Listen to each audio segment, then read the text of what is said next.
Hello friends, welcome to Sri Tamil channel. இன்றைக்கி நம்ம பார்க்க போகிறது ஒரு 10 நிமிஷத்தில் சட்டுன்னு செய்யக்கூடிய கத்திரிக்காய் வறுவல். அதிக பொருட்கள் இல்லாமல் சிம்பிளாக செய்யக்கூடிய இந்த கத்திரிக்காய் வறுவல் ரசம் சாதம், தயிர் சாதம், சாம்பார் சாதத்துக்கு கூட ரொம்பவே நல்லாயிருக்கும். முதல்ல ஒரு பேனில் 3 டேபிள் ஸ்பூன் நல்லெண்ணெய் எடுத்துக்கோங்க. எண்ணெய் லேசாக சூடானதும் ஒரு 10லேருந்து 12 சின்ன வெங்காயத்தை நீல வாக்கில் நறுக்கி சேர்த்துக்கோங்க. சின்ன வெங்காயம் இல்லைன்னா பெரிய வெங்காயம் கூட நீங்கள் சேர்த்துக்கலாம். இப்போ இந்த வெங்காயம் வதங்கி லேசாக கண்ணாடி பதம் வர வரைக்கும் நாம் இதை வதக்கி விட்டுக்கலாம்.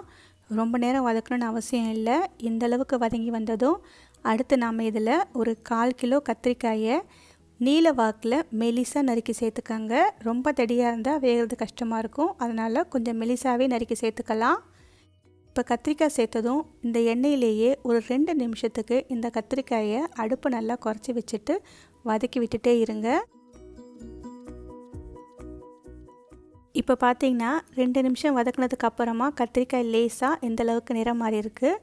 அடுத்து இதில் ஒரு 1/4 ஸ்பூன் அளவுக்கு மஞ்சள் தூள் சேர்த்துக்கோங்க. 1 ஸ்பூன் அளவுக்கு தனி மிளகாய் தூள் உங்கள் காரத்துக்கு ஏற்ற மாதிரி நீங்கள் சேர்த்துக்கலாம். கூடவே ஒரு 1/2 ஸ்பூன் அளவுக்கு மல்லித்தூள், 1/4 ஸ்பூன் அளவுக்கு கறி மசாலா தூள் சேர்த்துக்கோங்க. தேவையான அளவு உப்பும் சேர்த்துக்கலாம். இப்போ அடுப்பை நல்லா குறைச்சி வச்சுட்டு இந்த மசாலாவை கத்திரிக்காயிலேயே நல்லா பெரட்டி விட்டுக்கோங்க.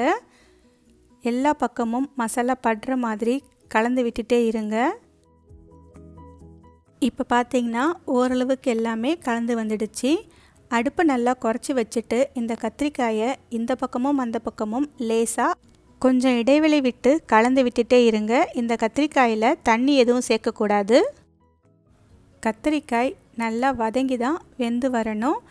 கத்திரிக்காய் கொஞ்சம் மெலிசாக இருக்கிறதுனால நமக்கு சீக்கிரமாகவே நல்லா சுருண்டு வந்துடும். இப்போ பார்த்திங்கன்னா ஓரளவுக்கு நல்லா வெந்து வந்துடுச்சு. இப்படியே கொஞ்சம் கொஞ்சமாக திருப்பி விட்டுட்டே இருங்க. ஒரு 10 நிமிஷத்துக்குள்ளேயே கத்திரிக்காய் உங்களுக்கு நல்லாவே வெந்து சுருங்கி வந்துடும். இப்போ பார்த்திங்கன்னா இந்த அளவுக்கு கத்திரிக்காய் நல்லா சுருங்கி வந்ததுக்கப்புறமா நாம் ஸ்டவ்வை ஆஃப் பண்ணிடலாம். அவ்வளவுதான், நல்ல காரசாரமான கத்திரிக்காய் ஃப்ரை சூப்பராக ரெடி ஆகிடுச்சு. இதை சுட சுட ரச சாதம், தயிர் சாதத்து கூட ரொம்பவே சூப்பராக இருக்கும். மோர் குழம்பு கூடயும் இது ரொம்பவே அட்டகாசமாக இருக்கும். ஓகே ஃப்ரெண்ட்ஸ், இந்த ரெசிபியை நீங்கள் உங்கள் வீட்டில் ஒரு முறை ட்ரை பண்ணி பார்த்துட்டு எப்படி இருக்குன்னு சொல்லுங்கள். இந்த ரெசிபி உங்களுக்கு பிடிச்சிருந்தால் லைக் பண்ணுங்கள், ஷேர் பண்ணுங்கள், ஸ்ரீ தமிழ் சேனலுக்கு சப்ஸ்கிரைப் பண்ணுங்கள். தேங்க்ஸ் ஃபார் வாட்சிங்.